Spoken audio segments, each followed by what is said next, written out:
5, a major victory for survivors of sexual assault in Arizona.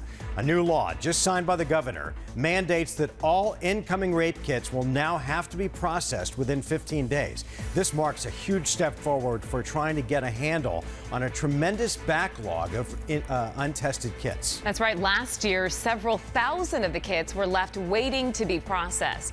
Team 12's Charlie Edsity is live in the newsroom with how this legislation is expected to work. Charlie.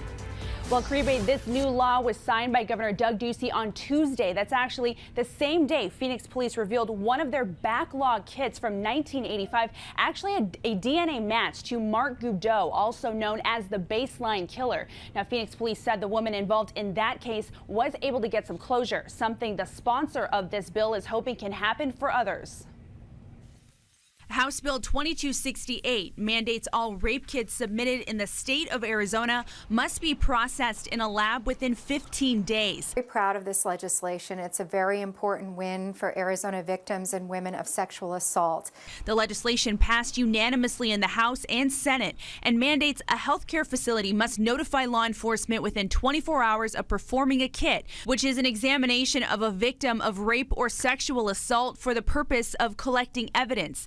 That agency then has 5 days to pick up the evidence and 15 days to submit it to a lab. As part of the legislation, we're having an annual reporting requirement so that we know what's been tested, what hasn't been tested, why it hasn't been tested. The law addresses the problem of untested kits. At one point, the state had over 6,000 kits in their backlog, but this issue isn't just in Arizona. There are a lot of ways to look at this problem. And one, of course, is the lack of resources.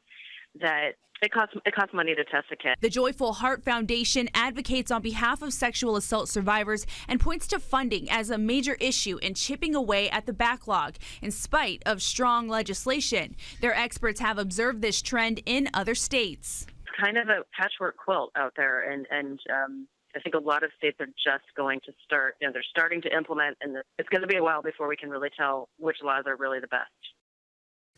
Now, the foundation points to Kentucky as one of the states with a very comprehensive law that they say seems to be working well. They noted that the agencies in that state are collaborating on this issue. And back here in Arizona, legislators say since rape kit testing has been a focal point, the backlog of kits has actually lessened. But of course, the goal is to get every single kit tested. We're live in the Alert Center. Charlie Edsity, 12 News.